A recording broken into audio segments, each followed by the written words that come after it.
কোরআনে কারীম বলছি ওয়া আইয়ুবা ইয নাদা রাব্বাহু ইন আন্নী মাসসানিয়াদ-দুররু ওয়া আনতা আরহামুর রাহিমিন। স্মরণ করো সেই সময়ের কথা যখন আইয়ুব তার রবকে ডেকে বলেছিল, আমি অসুস্থ আর তুমি তো রহমান রহিম, দয়াময়। ভাষাটা দেখেন কি সুন্দর। এর থেকে কি আল্লাহরে আর কিছু বলা লাগে? আল্লাহ পাকের কাছে তিনি বলতেছেন, আল্লাহ আমি তো অসুস্থ, আমি তো অসুখ করেছে আমার, আর তুমি তো দয়াময় রহমান রহিম। এক অন্ধ, ঈদের দিন কত অন্ধই তো আছে খয়রাত করার জন্য, ভিক্ষা করার জন্য, চতুর্দিকে ভিক্ষা করতেছে অন্ধরা। এক অন্ধ ঈদের গেটের কাছে দাঁড়ায় বলতেছে, ভাইরা আজ হচ্ছে ঈদের দিন আর আমি কিছু দেখতে পাচ্ছি না। এ বেশি পয়সা পাইল, মানুষের দিন তার প্রতি আকৃষ্ট হয়ে গেছে। আরে কি কথা, আজ ঈদের দিন, সকলে আনন্দ করছে আর আমি কিছুই দেখতে পাচ্ছি না। সে কিন্তু কিছু চায় নাই। ভাষার ভিতরে, কথা বলার ভিতরে এ ধরনের টেকনিক আছে। হযরত আইয়ুব আলাইহিস সালাম বললেন না যে আল্লাহ আমারে মাফ করে দাও, কষ্টের মধ্যে আছি। তিনি শুধু বলেছেন, রব্বুল আলামিন আমি অসুস্থ হয়ে পড়েছি, আমার অসুখ করেছে, আর তোমার নাম রহমান রহিম। এতটুকু কথা বলেছেন। আল্লাহ রাব্বুল আলামিনের দরজায়, তার দরবারে আইয়ুব আলাইহিস সালামের ডাক চলে গেছে। যায় নাই? কোন অসুবিধা আছে নাকি? কোন অসুবিধা নাই। পানির তলা দিয়া যদি কেউ ডাক দেয়, পাহাড়ের ভিতরে বসে যদি কেউ ডাক দেয়, আল্লাহ রাব্বুল আলামিন তা শুনতে পান। ইউনূস আলাইহিস সালাম মাছের পেটে বসে চিৎকার মেরেছিলেন, লা ইলাহা ইল্লা আনতা সুবহানাকা ইন্নী কুনতু মিনাজ জালিমিন।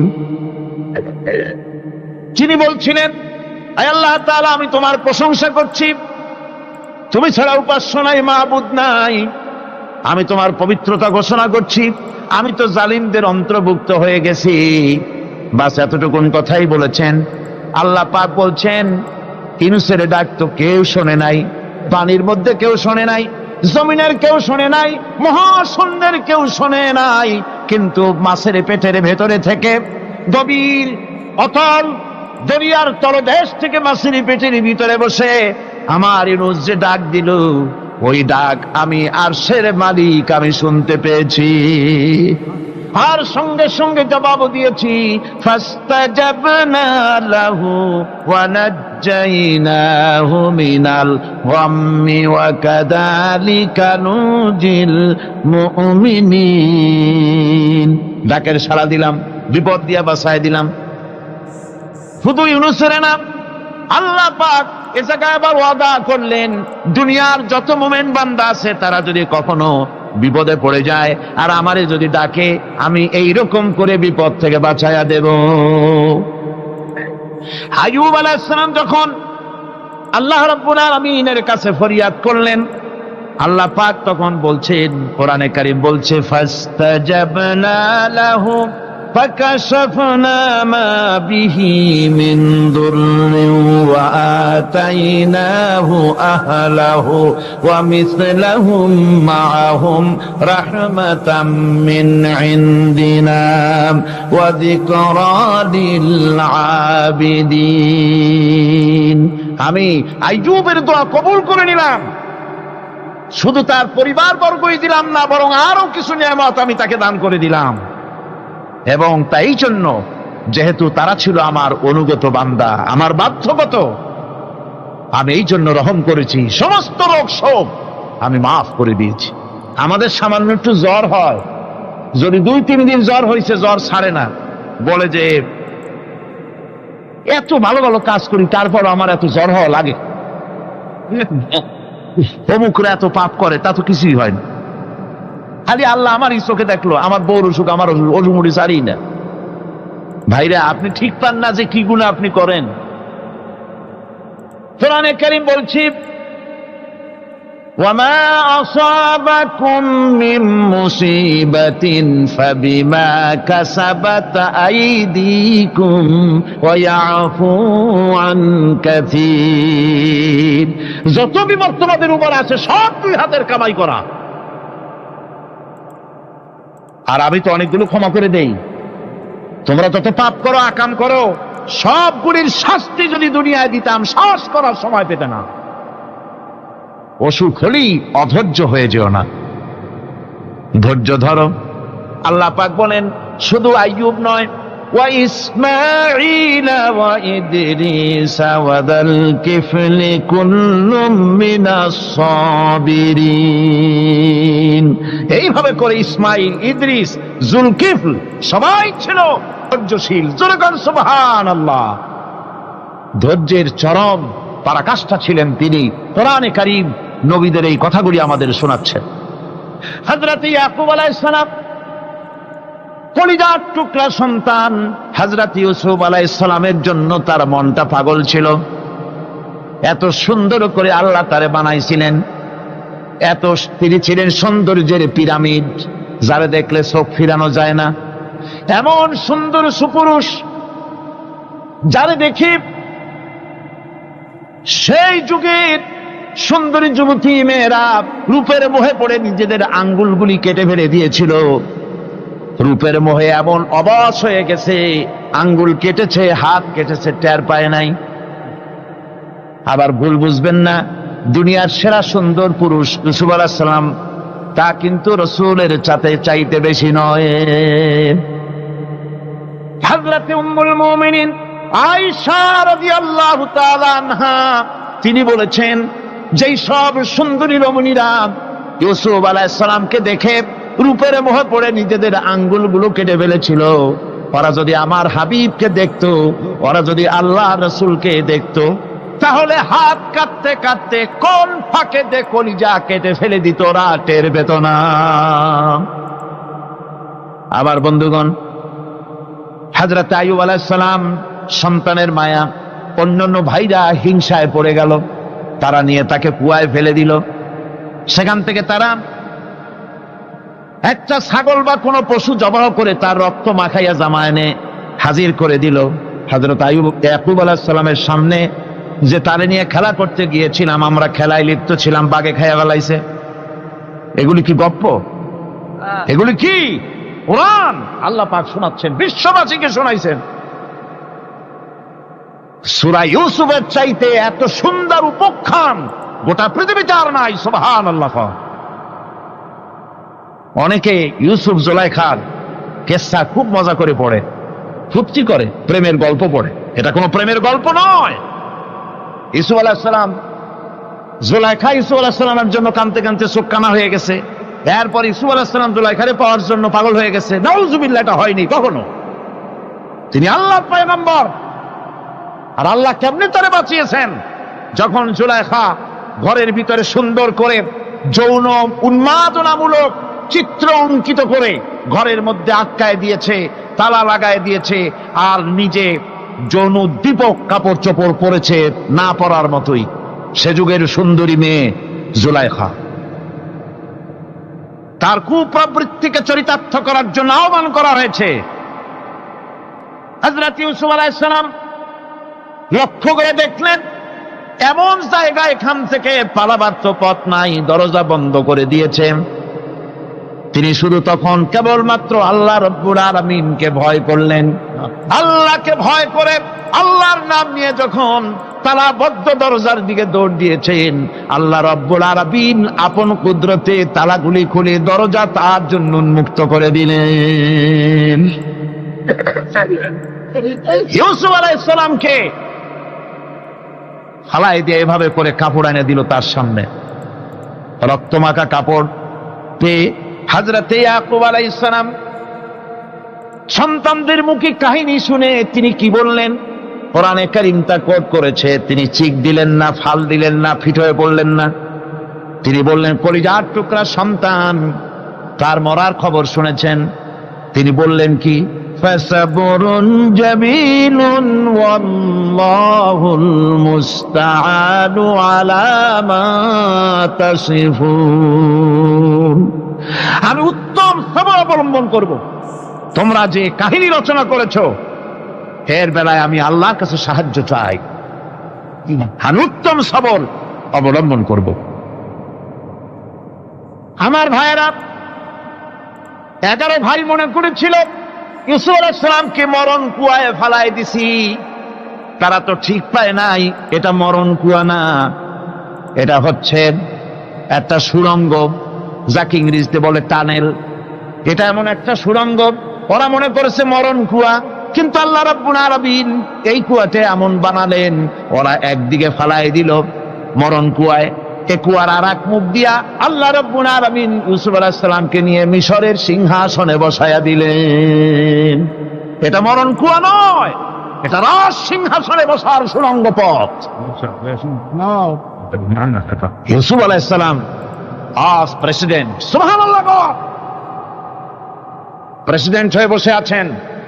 ওদিকে কেনানে অভাব লেগে গেছে, সেখানকার মানুষেরা সাহায্য নিতে এসেছে, ওই 11 ভাইও আসছে।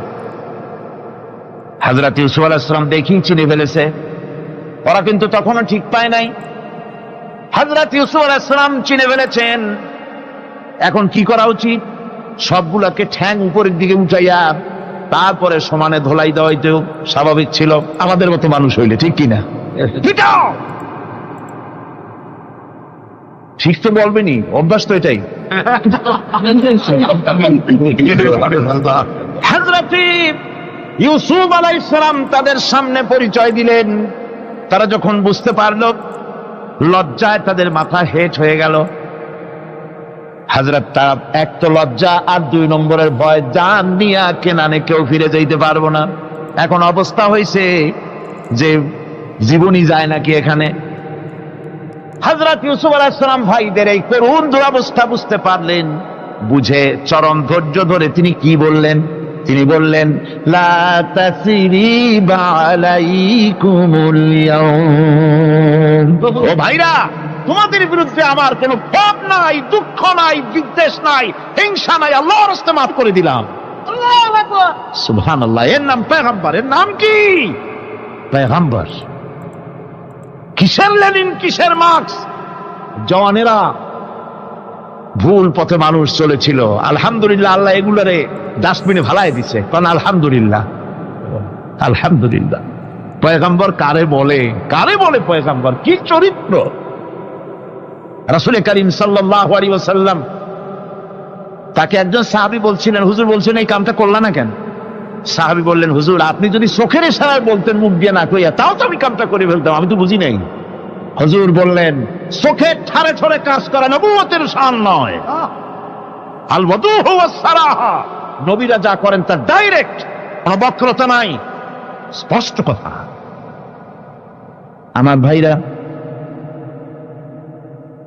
হযরত ইউসুফ আলাইহিস সালাম বিনিয়ামিনকে কাছে নিয়ে পরিচয় দিলেন তার ভাইদের সামনে। কোরআনে কারীম বলছে, ক্বালা আনা ইউসুফ ওয়া হাদা আখি قد من الله علينا إنه من يتقي ويصبر فإن الله لا يضيع أجر المحسنين। আমি ইউসুফ, আর এই হচ্ছে আমার ভাই। আল্লাহ আমাদের উপর ইহসান করেছেন। প্রকৃতপক্ষে যারা আল্লাহকে ভয় করে এবং সবর এখতিয়ার করে, আল্লাহ এভাবে তাদেরকে, তাদের আমলকে নিষ্ফল হতে দেন না। আমার এই জামাটা নিয়ে যাও।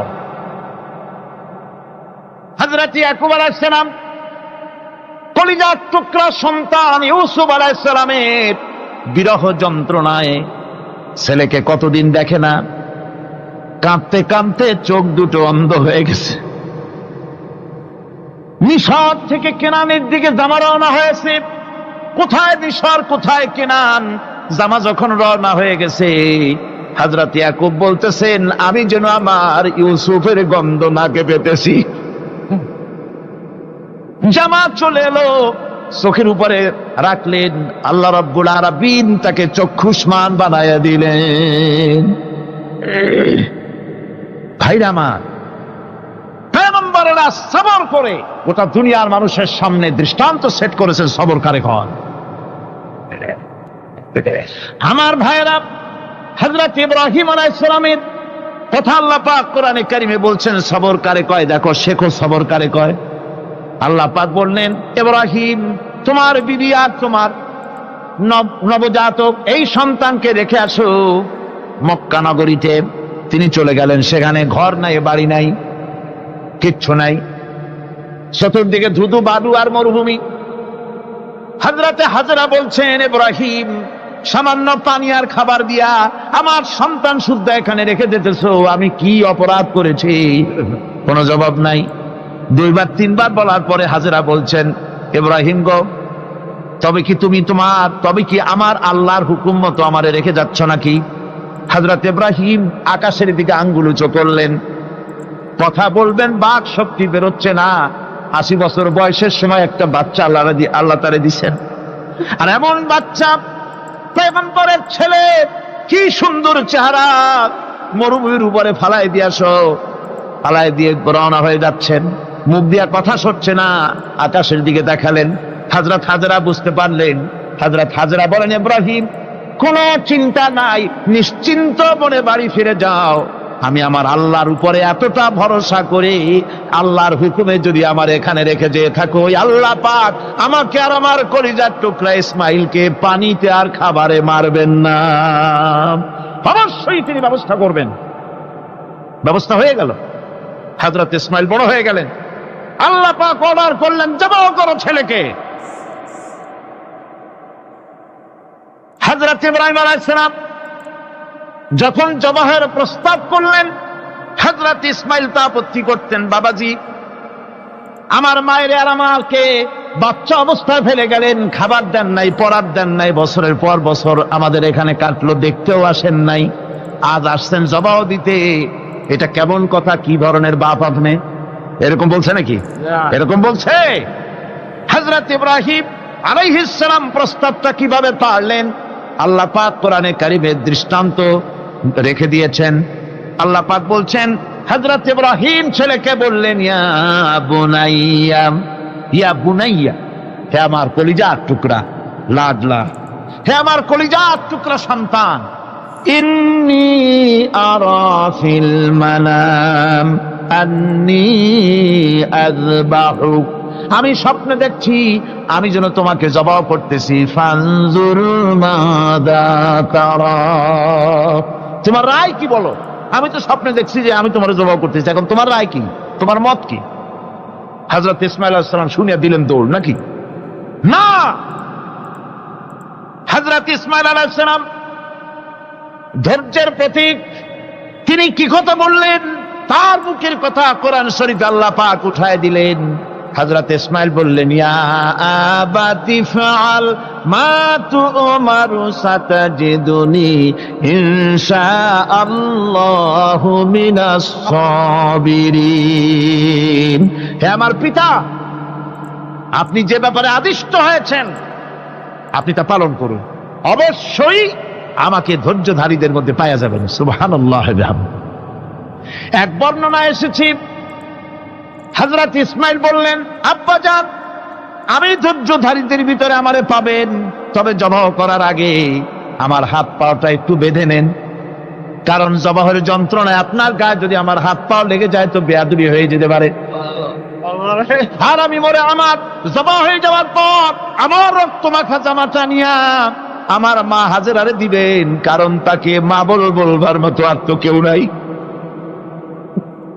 হযরত ইব্রাহিম তাকে বাঁধবার জন্য প্রস্তুতি নিলেন। হযরত ইসমাঈল বলছেন, আব্বাজান বাঁধবেন না, বাঁধার প্রয়োজন নাই। বলে, কেন? একবার বাঁধতে বললে আবার তুমি নিষেধ করছো কেন? ছেলে বলছেন, আব্বাজান বাঁধবো না এই জন্যে, হয়তো কিয়ামতেই প্রশ্ন উঠতে পারে যে আল্লাহর হুকুমে রাজি ছিল না বলে হাত পা বাঁধা জবাহ করছে। আমি এই সুযোগ দিব না, আপনি জবাহ করেন, আমি এতটুকু নড়াচড়া করব না। ধৈর্যের চরম প্রতীক। হযরতে ইসমাঈল আলাইহিস সালাম দেখাই দিয়েছেন ধৈর্য কারে কয়। আমার বন্ধুগণ, এই পৃথিবীর সবচাইতে ধৈর্যের বড় প্রতীক হতেছেন ইমামুল মুরসালিন, আশরাফুল আম্বিয়া, সাইয়্যিদুল মুরসালিন জনাবে মুহাম্মাদুর রাসূলুল্লাহ সাল্লাল্লাহু আলাইহি ওয়াসাল্লাম। আমার বন্ধুগণ, সবচাইতে বড় ধৈর্যের প্রতীক তিনি।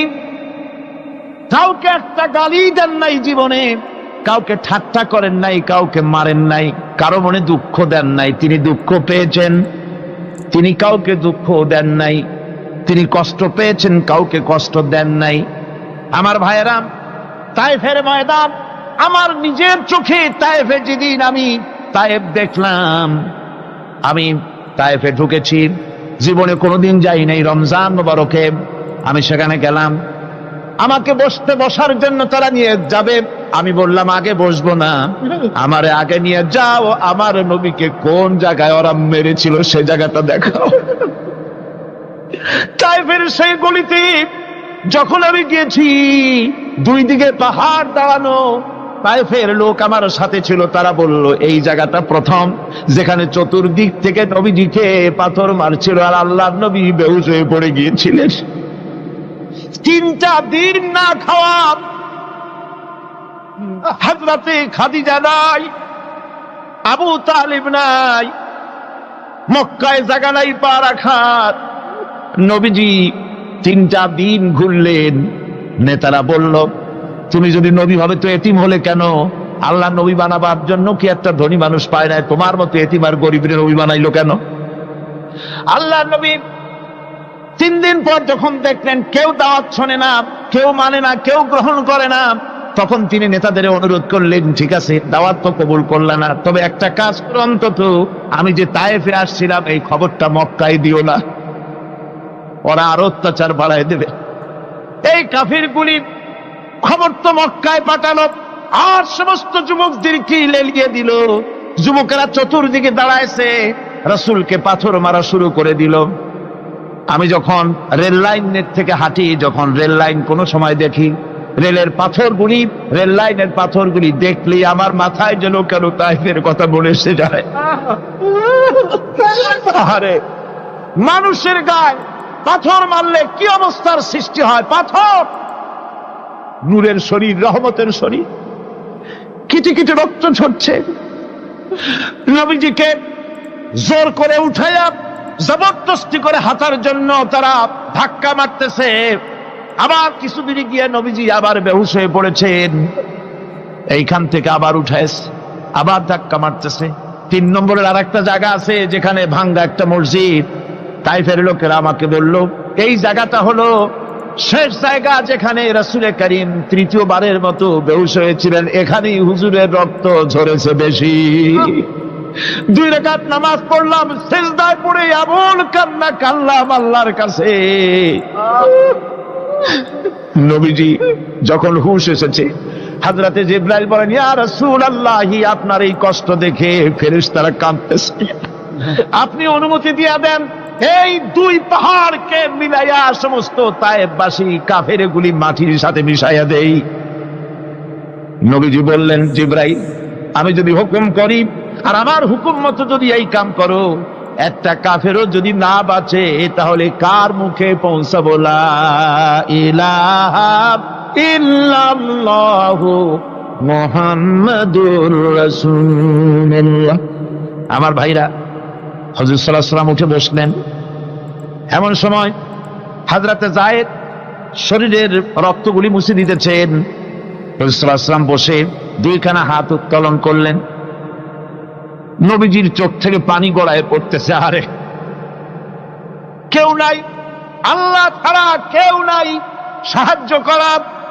নবীজি হাত তুলে মোনাজাত করতেছেন, চোখ দিয়া পানি পড়ে দাড়ি ভিজে পড়তেছে, গায়ে দিয়া রক্ত ঝরতেছে।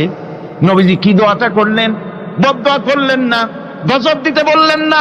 নবীজি দোয়া করলেন রব্বুল আলামিন, এই তায়েফের লোকেরা আজকে আমার সাথে যে ব্যবহারটা করেছে, ওরা বোঝে নাই যে আমি তোমার নবী, ওরা বোঝে নাই যে আমি তোমার রাসূল, না বুঝে আমার উপরে যে অত্যাচারটা করলো, আল্লাহ তুমি এই জন্য রাগ করে এই তায়েফে তুমি গজব দিও না। আল্লাহ পাক পরবর্তী সময় হুজুরকে স্মরণ করাই দিলেন, ওয়ামা আরসালনাকা ইল্লা রাহমাতাল লিল আলামিন। ও নবী, আপনি হচ্ছেন আমার সমস্ত সৃষ্টি জগতের জন্য আপনি আমার রহমত, আমার গোটা বিশ্বের জন্য আপনার, আমার সৃষ্টি জগতের জন্য আপনি আমার করুণা। একটা লোক রাসূলের এই কষ্ট দেখে বাগান থেকে এক গ্লাস আঙ্গুরের শরবত এনে হাজির করেছে। এত কষ্টের পর 3 দিনের না খাওয়া আঙ্গুরের একটা শরবত পাইয়া হুজুর খুব খুশি হলেন। শরবত গ্লাস পান করে হুজুর বলছেন, তোমার নাম না আত্তাস? তিনি বলছেন, হ্যাঁ হুজুর, আমার নাম আত্তাস। তোমার বাড়ি না ইউনূস আলাইহিস সালামের গ্রামে? বলে, হ্যাঁ, আমার বাড়ি সেই গ্রামে। তা আপনি কি করে জানলেন আমার নাম আত্তাস আর আমার বাড়ি ইউনূস আলাইহিস সালামের গ্রামে? আপনি জানলেন কি করে? হুজুর বললেন, আমি নবী, হযরত ইউনূস নবী, একজন নবীর খবর আর একজন নবীর কাছে থাকে। রাসূল করিম সাল্লাল্লাহু আলাইহি ওয়াসাল্লাম সবর ইখতিয়ার করেছিলেন, ধৈর্য অবলম্বন করেছিলেন, আর আল্লাহ পাক তাকে নির্দেশ করেছেন, সবর করো। ওয়াত্তাবি' মা ইউহা ইলাইকা ওয়াসবির হাত্তা ইয়াহকুমাল্লাহ। তুমি কেবল সেই জিনিসের অনুসরণ করো যা আমি তোমার প্রতি অবতীর্ণ করেছি। আমি আপনার উপরে যেটা অবতীর্ণ করেছি ওটার অনুসরণ করুন, আর সবর ইখতিয়ার করুন যতক্ষণ না আল্লাহর পক্ষ থেকে চূড়ান্ত ফয়সালা না আসে। ধৈর্য ধরুন, ধৈর্য ধরুন। আমার ভাইরা, কাফেরদের নির্যাতনের মোকাবেলায় আল্লাহ পাক তার হাবিবকে সান্ত্বনা দিয়েছেন। যখন কাফেররা নির্যাতন করতেছে, হারে হযরতে বেলাল নির্যাতিত, হযরতে সুমাইয়া নির্যাতিতা, হযরতে খাব্বাব, হযরতে হুবায়ব, হযরতে আম্মার রিদওয়ানুল্লাহি তাআলা আলাইহিম আজমাইন, এত মার হতেছে। হযরতে ওমর হযরতে খাব্বাব রাদিয়াল্লাহু তাআলা আনহুকে খোলা গায়ে দেখে বলছিলেন, খাব্বাব রে, তোমার পিঠে এত গর্ত কেন? এত গর্তওয়ালা পিঠ তো আমি মানুষের দেখি নাই, এত চিকুন কোমরওয়ালা মানুষও তো দেখি নাই। তিনি বলেছেন, ওমর, তুমি কি ভুলে গেছো? ইসলাম কবুল করার অপরাধী কাফির বেঈমানেরা আগুন জ্বালায়া আংটা আগুনের উপরে আমাকে চিৎ করে শোয়াছে। আমি যেন নড়াচড়া করতে না পারি সেজন্য আমার বুকের উপরে পাথর চাপা দিয়ে রেখেছিল। গায়ের চর্বি আর রক্ত গলে গলে পড়ে আগুন নিবেছে, আর আগুন গোশত পুড়ে যে পিঠের মধ্যে প্রবেশ করেছিল আজও পর্যন্ত পিঠের সেই গর্ত সেরে যায় নাই। এভাবে অত্যাচার হচ্ছিল সাহাবীদের উপরে। আল্লাহ রাব্বুল আলামিন তার হাবিবকে সান্ত্বনা দিলেন, ওয়াসবির ওয়ামা সাবরুকা ইল্লা বিল্লাহি ওয়ালা তাহজান আলাইহিম ওয়ালা তাকু ফি যায়কিম মিম্মা ইয়ামকুরুন। হে রাসূল, সবরের সাথে কাজ করতে থাকুন। আপনার এই সবরের তৌফিক তো আল্লাহই দিয়েছেন, আর ওদের সমস্ত ষড়যন্ত্র, ওদের অপকৌশলে আপনি দুঃখিত হবেন না, চিন্তা করবেন না, ভারাক্রান্ত হবেন না। আপনি নিশ্চিত থাকুন। ওয়াসবির লিহুকমি রাব্বিকা ফাইন্নাকা বিআয়ুনিনা।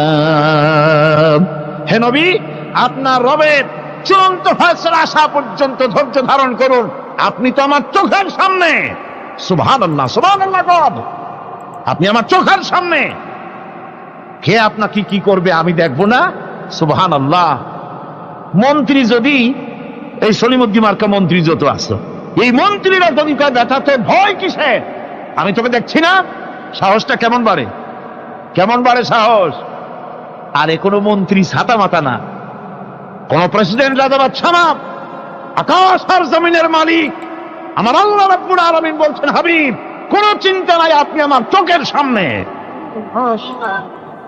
ওরা চায় আপনাকে দুনিয়া থেকে মিটাই দিতে, আর আমি চাই ওয়ারাফানা লাকা যিকরাক, আপনার প্রশংসা তো হবে গোটা বিশ্ব জুড়ে, সর্বত্র ছড়িয়ে যাবে আপনার নাম। সুবহানাল্লাহি বিহামদিহি।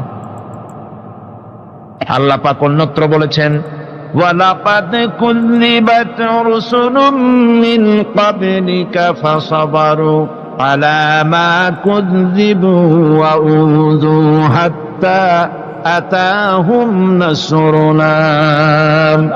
হে মুহাম্মদ সাল্লাল্লাহু আলাইহি সাল্লাম, আপনার পূর্বে অসংখ্য নবী রাসূল এই পৃথিবীতে আসছে এবং জুলুম আর নির্যাতনের শিকার তারা হয়েছেন। অবশেষে তাদের প্রতি আল্লাহর সাহায্য এসেছে। সুতরাং আপনাকেও ধৈর্য ধারণ করতে হবে। ধৈর্য ছাড়া কোনো পথ নাই। ধৈর্য আপনাকে ধারণ করতেই হবে। আর এই ধৈর্য ধারণ করলে পরে আল্লাহর চূড়ান্ত ফয়সালা আসবে, তখন আল্লাহ পাক মেহেরবানি করবেন। আমার ভাইয়েরা, এই ধৈর্য পৃথিবীর সমস্ত পয়গম্বররা ধৈর্য অবলম্বন করেছেন, কখনো অধৈর্য হন নাই। দিন কায়েমের সংগ্রামে নবী রাসূলগণ দারুণ ভাবে সবর ইখতিয়ার করেছেন। বৃদ্ধবাদীদের সকল রকমের নির্যাতন, অপকৌশল, ষড়যন্ত্র, এই সব কিছু মোকাবেলা করেছেন ধৈর্যের নীতি অবলম্বন করি। কখনো ধৈর্যচ্যুতি তাদের মধ্যে ঘটেনি, বরং আল্লাহ রাব্বুল আলামিন তাদের প্রতি সন্তুষ্ট হয়েছেন। যারা এই ধৈর্য ধরেছে তাদের উপরে সন্তুষ্ট হয়ে আল্লাহ রাব্বুল আলামিন বলেছেন, ওয়া কাআইয়্যিম মিন নাবিয়্যিন কাতালা মাআহু রিব্বিয়ুনা কাসীর। এর আগে অনেক নবী এসেছিলেন যাদের সাথে বহু আল্লাহওয়ালা লোক লড়াই করেছেন। ফামা ওয়াহানু লিমা আসাবাহুম ফি সাবিলিল্লাহি ওয়ামা যাআফু ওয়ামা ইসতাকানু। আল্লাহর পথে তাদের উপর যত বিপদ এসেছিল তারা হতাশ হয়ে পড়েন নাই, দুর্বলতা দেখাননি, বাতিলের সামনে মাথাও নত করেন। ওয়াল্লাহু ইউহিব্বুস সাবিরিন। আর আল্লাহ পাক ধৈর্যশীল যারা, তাদেরকে আল্লাহ পাক ভালোবাসেন। আমার ভাইরা, ধৈর্যের পরিচয় রাসূল করিম সাল্লাল্লাহু আলাইহি ওয়াসাল্লাম উহুদের ময়দানে যখন আক্রান্ত হয়ে গেলেন, চতুর্দিকে কাফেররা ঘিরে ধরেছে, বাঁচার কোনো পথ নাই। সাহাবায়ে কেরাম রাসূলকে পাহারা দিলেন। যারা রাসূলকে পাহারা দিতে দাঁড়ায়ছেন, জীবন দিয়া পাহারা দিতে দাঁড়ায় গেছে, রাসূলের দিকে মুখ দিয়া, পিঠটা বাইরের দিকে দিয়ে রাসূলকে পাহারা দেওয়া শুরু করেছেন। হুজুরকে পাহারা দিতে যারা দাঁড়িয়েছিলেন, কাফের কর্তৃক নিক্ষিপ্ত কি তীরগুলি এসে যখন বৃত্তে ছিল, শুধু একজন সাহাবী হযরত তালহার পিঠের ভিতরে রাসূলকে হেফাজতের জন্য 80টা তীর একজনের পিঠের মধ্যে গিয়ে ঢুকেছে।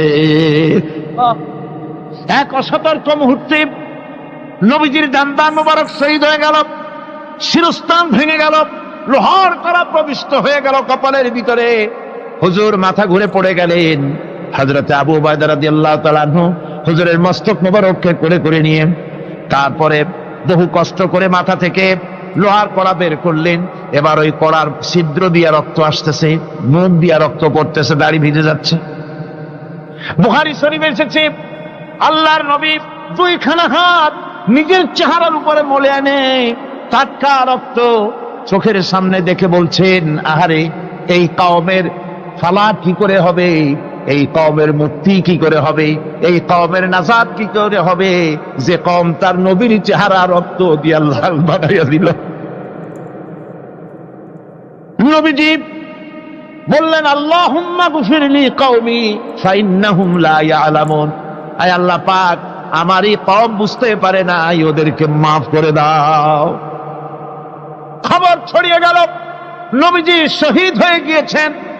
খবর ছড়িয়ে গেল চতুর্দিকে, মদিনায় খবর ছড়িয়ে গেল। মানুষ পাগলের মতো দৌড়ানো শুরু করে দিল। এক মেয়ে লোক দৌড়াচ্ছে উহুদের দিকে। কয়েকজন সাহাবীর সঙ্গে দেখা, তারা জিজ্ঞেস করলেন, দৌড়াও কেন মহিলা, যাও কই? কয় উহুদের দিকে যেতেছি। কয় যায় তো কোনো লাভ নাই, যেহেতু তোমার যে স্বামী এসেছিলেন জিহাদের ময়দানে, তিনি তো শহীদ হয়ে গেছেন। মহিলা বলতেছে, কে শহীদ হয়েছে শুনতে চাই না, আগে বলো নবীজি কেমন আছে। আবার কিছুক্ষণ পর আর কয়েকজনের সঙ্গে দেখা, তারা বলছে, মেয়ে লোক দৌড়াও কই? যাচ্ছি উহুদের দিকে। তারা বলছেন যে কোনো লাভ নাই, তোমার যে দুইটা কলিজার টুকরা সন্তান উহুদে এসেছিল, দুটোই শহীদ হয়ে গেছে। মা বলতেছে, ও সাহাবী, কে শহীদ হয়েছে শুনতে চাই না, তাড়াতাড়ি করে বলো আল্লাহর নবী মুহাম্মদ রাসূলুল্লাহ সাল্লাল্লাহু আলাইহি ওয়াসাল্লাম কেমন আছেন।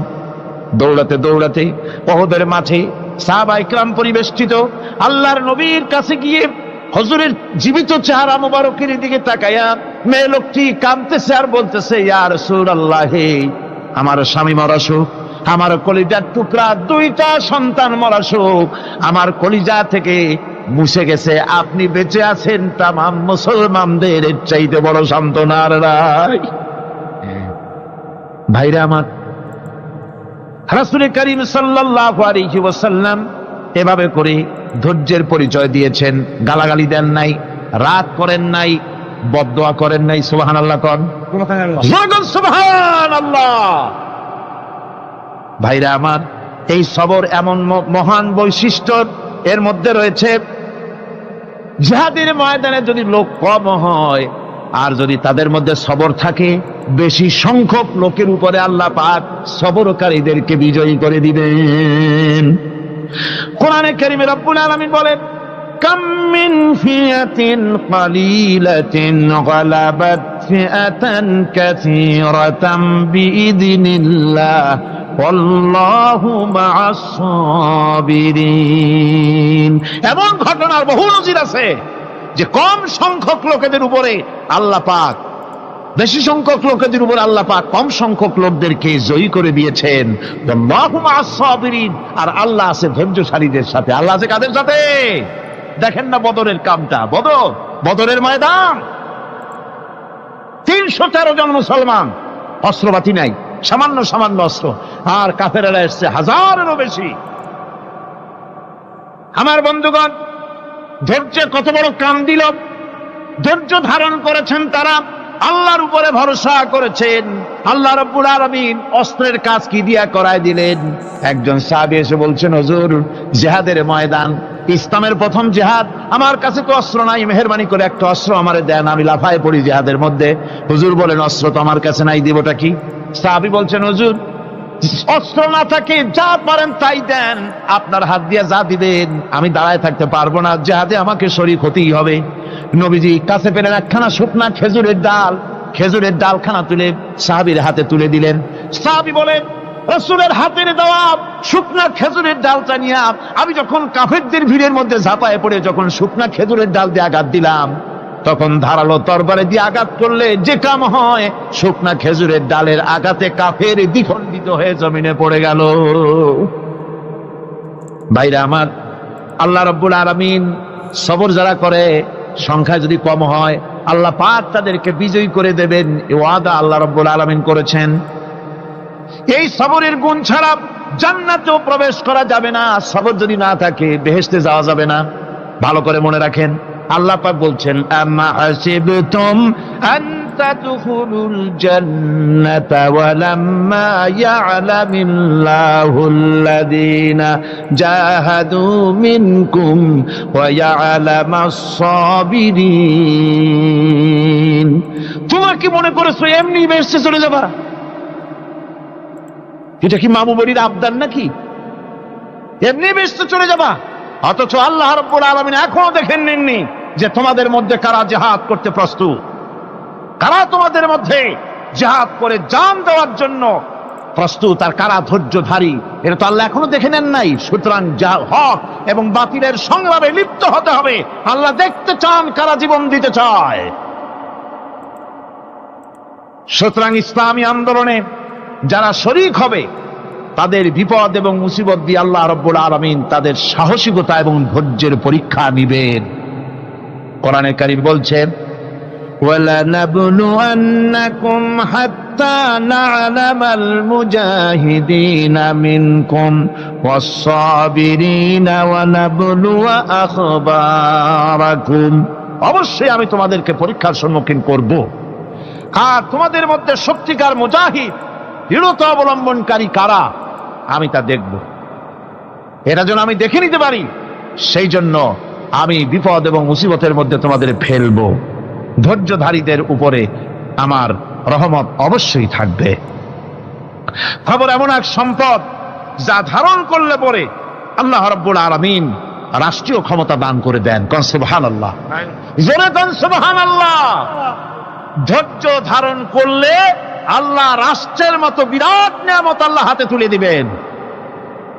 তার প্রমাণ কোরআন শরীফ আল্লাহ বলছেন, বনি ইসরাইলরা মিশর থেকে যখন বহিষ্কার হয়ে গেল, তাদের যখন পা রাখার কোনো জায়গা থাকলো না, বনি ইসরাইলরা মিশর থেকে যখন বহিষ্কার হয়ে গেল, এরপরে আল্লাহ পাক তারা যখন ধৈর্য অবলম্বন করলো, আল্লাহ পাক তাদের ব্যাপারে বলছেন, ওয়া আওরাসনাল কওমাল্লাযীনা কানু ইউস্তাদআফুনা মাশারিকাল আরদি ওয়া মাগারিবা আল্লাতী বারাকনা ফিহা। আর তাদের স্থলে আমি নির্যাতিত লোকদেরকে প্রতিষ্ঠিত করলাম। পশ্চিম এবং উত্তরের তাদেরকে আমি পশ্চিম এবং পশ্চিম এবং পূর্বের উত্তরাধিকারী তাদেরকে বানায় দিলাম। বিরাট এলাকা তাদের হাতে আমি তুলে দিলাম। ওয়া তাম্মাত কালিমাতু রাব্বিকাল হুসনা আলা বানি ইসরাঈলা বিমা সাবারু। আর এভাবে করে আল্লাহ পাক তার কথাকে পূর্ণ করলেন বনি ইসরাইলদের উপরে। সবর ইখতিয়ার করার জন্য, ধৈর্য ধরার কারণে আল্লাহ পাক রাষ্ট্রের মালিক তাদের বানায় দিলেন। যেরকম সুবহানাল্লাহ। সবর যদি করা হয়, তো যুদ্ধ যদি বাদে, যদি জাহাজ শুরু হয়ে যায়, আল্লাহ পাক বলেছেন ফেরেশতা দিয়ে সাহায্য করবে। যদি সবর থাকে তোমাদের, সবর থাকলে আল্লাহ কি দিয়ে সাহায্য করবেন? ফেরেশতা। কোরআনে কারীম বলছে, বালা ইন তাসবিরু ওয়া তাত্তাকু ওয়া ইয়াতুকুম মিন ফাওরিহিম হাদা ইউমদিদুকুম রাব্বুকুম বিখামসাতি আলাফিন মিনাল মালাইকাতি মুসাউমিন।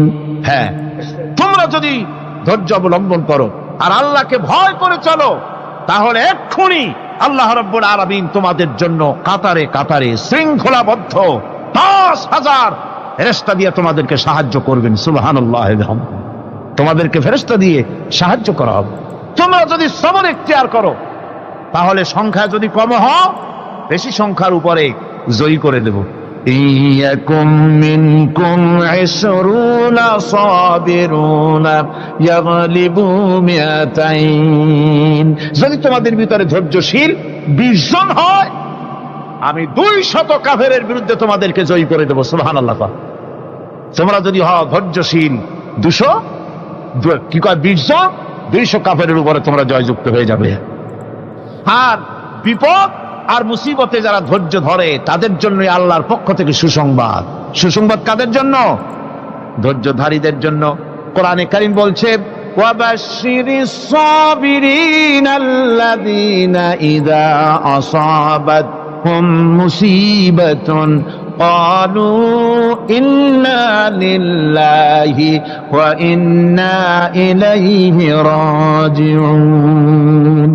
সুসংবাদ সেই সব ধৈর্যশালীদের জন্য যারা নাকি বিপদ এবং মুসিবতে আসলে যারা বলে, কি বলে? পড়েন আমার সাথে, ইন্না লিল্লাহি ওয়া ইন্না ইলাইহি রাজিউন।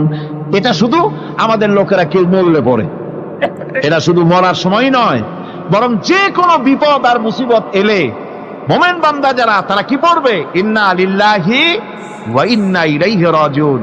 নিশ্চয়ই নিশ্চয়ই আমরা আল্লাহর জন্য এবং আমাদের সকলকেই আল্লাহর কাছে ফিরে যেতে হবে, প্রত্যাবর্তিত হতে হবে। সবরকারীদের জন্য রয়েছে জান্নাতের সুউচ্চ সম্মানের জায়গা। জান্নাতে সবচেয়ে সম্মানজনক জায়গা আল্লাহ রাব্বুল আলামিন ধৈর্যশালীদেরকে দান করবেন। কোরআনে কারীম বলছে, উলাইকা ইউজসাউনাল গুরফাতা বিমা সাবারু ওয়া ইউলাক্কাউনা ফিহা তাহিয়াতাও ওয়া সালামা। এরা হলো সেই সব লোক যাদেরকে প্রদান করা হবে বেহেশতের সুউচ্চ মঞ্জিল, কারণ তারা সবর ইখতিয়ার করেছিল, তারা সবর করছিল, এই জন্য বেহেশতের সবচাইতে ভালো জায়গা তাদের দেওয়া হবে। কোন আলহামদুলিল্লাহ, জোরে কোন আলহামদুলিল্লাহ। এবং জান্নাতে সবরকারীদেরকে সম্বর্ধনা দেওয়া হবে, সম্বর্ধনা দেওয়া হবে। খালিদিনা ফিহা হাসুনাত মুস্তাকাররাও ওয়া মুকামা। চিরদিন তারা জান্নাতের ভেতরে বসবাস করবে এবং কতই না সুন্দর, কতই না উত্তম জায়গা সবরকারীদের জন্য আল্লাহ বেহেশতের মধ্যে রেখে যাবেন। জান্নাতে প্রবেশ করার সাথে সাথে চতুর্দিক থেকে ফেরেশতারা ছুটে আসবে সবরকারীদের জন্য। ওয়াল মালাইকাতু ইয়াদখুলুনা আলাইহিম মিন কুল্লি বাব। চতুর্দিক থেকে ফেরেশতারা তাদেরকে ইস্তেকবাল করবে, কি বলবে? সালামুন আলাইকুম বিমা সাবারতুম ফানি'মা উকবাদ-দার। তোমাদের প্রতি শান্তি বর্ষিত হোক, কারণ তোমরা পৃথিবীতে সবর অবলম্বন করেছিল।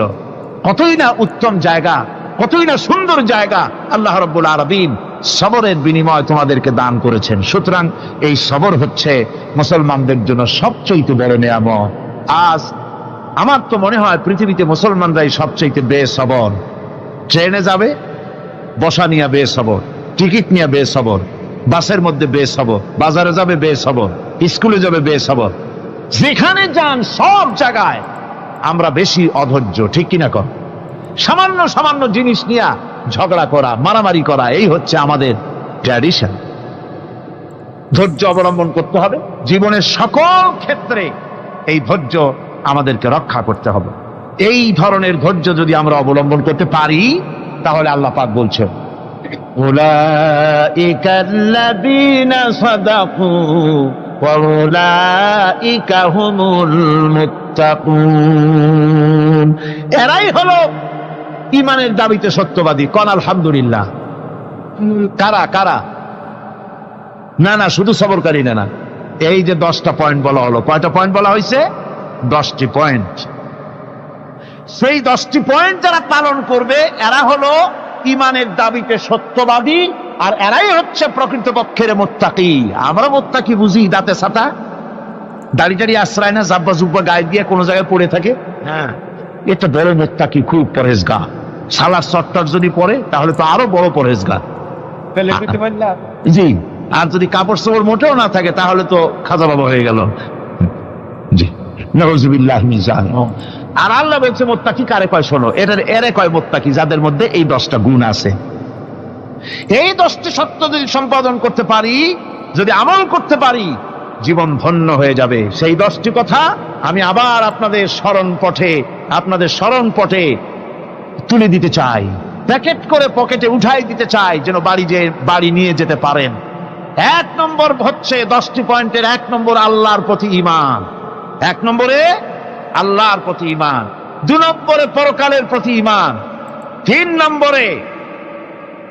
নম্বরে ফেরেশতাদের উপর ঈমান, 4র্থ নম্বরে কিতাবের প্রতি ঈমান, 5ম নম্বরে নবীদের প্রতি ঈমান, 6ষ্ঠ নম্বরে সহায় সম্বলহীন নিকটবর্তী আত্মীয়, ইয়েতিম, মিসকিন, প্রবাসী, মুসাফির, সাহায্য প্রার্থী, এদেরকে মুক্ত করার জন্য এদেরকে সাহায্য প্রদান করা, 7 নম্বরে নামাজ প্রতিষ্ঠা করা, 8 নম্বরে যাকাত আদায় করা, 9 নম্বরে ওয়াদা পালন করা, 10 নম্বরে সবর এখতিয়ার করা। কয়টা হলো?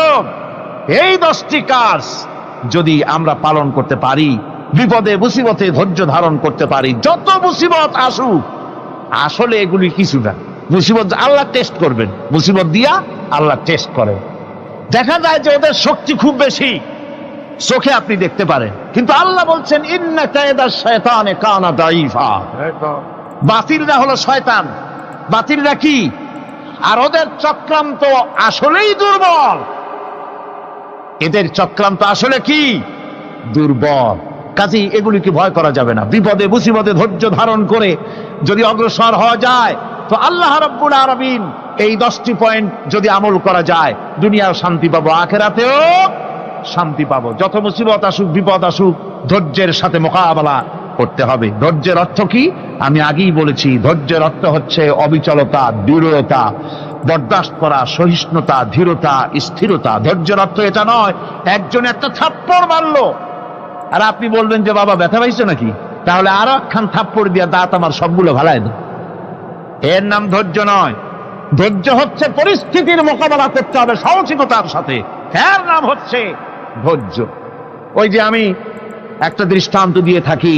এক সাপ একবার মুরিদ হয়েছিল এক পীর সাহেবের কাছে। পীর বলছিলেন যে না, আমি তো এইসব সাপ টাপ মুরিদ বানাই না। কয় না হুজুর, আমারে বানান।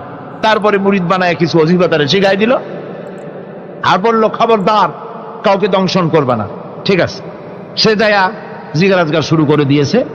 এর মধ্যে জমিনে রাখাল আসছে, ধান কাটছে, ধানগুলো নিবি কি করে, দড়ি দাড়ি পাচ্ছে না। তো কি করা যায়, বানবে কি দিয়া? সন্ধ্যার পরে অন্ধকারে দেখে যে দড়ি একটা পড়ে আছে। ও যে কি দড়ি তা তো ওরা বোঝে না। ওইটারে নিয়ে ধানরে ফেসাইয়া লেজ দিয়ার মাথা দিয়ে এরকম করে বাসেটারে দিয়ে বাঁধছে। সাপ তখন বলতেছে, হায় হায় রে, কেবল যে মুরিদ হইছি, তা না হলে তুই ঠিক পাইছি যে আমি কি ধরনের দড়ি। এরপরে নিয়ে বাড়ি নিয়ে ভালাই দেশে খুলে সাপটার ঘাড় গেছে মস্কিয়া। বহুত কষ্ট করে হুজুরের বাড়ি গিয়ে হাজির। কয় যে হুজুর কি একখান জিকের শিখাইলেন, আমার তো ঘাটটার মস্কে শেষ। আশ্চর্য কথা, কত মানুষ মুরিদ হইলো, কত কিছু মুরিদ হইলো, কারো তো জিকের করলে ঘাড় মস্কে যাবে কেন, এটা কেমন কথা? কয় হুজুর ঘটনাই। আরে বেটা ঘটনা এইটা, তুই কি করছিলি? কয় যে আপনি যে নিষেধ করছেন দংশন করতে, আমি তো দংশন করতে পারিনি। আরে বেটা, দংশন করতে নিষেধ করছিলাম, ফোঁস করতে তো নিষেধ করি নাই। তোরে যখন দড়ি মনে পেরে হাত দিছিল, ফোঁস করে উঠতি, ওই রাখাল লাফ দিয়া বন আর পার হইয়া দিল্লি চলে যেত। কাজী ধৈর্যের মানে শীত হয়ে পড়ে না। ধৈর্য মানে অবিচলতা, দৃঢ়তা নিয়ে শক্তি সঞ্চয় করে আল্লাহর উপরে ভরসা করে বাতিলের বিরুদ্ধে ঝাঁপিয়ে পড়তে হবে, বাতিল উৎখাত হতে বাধ্য হবে। অনাটনে, বিপদে, মুসিবতে আর হক আর বাতিলের সংঘর্ষ চলাকালীন ধৈর্য ধারণ করা, এটা হলো সবচাইতে একটা বড় কোয়ালিটি।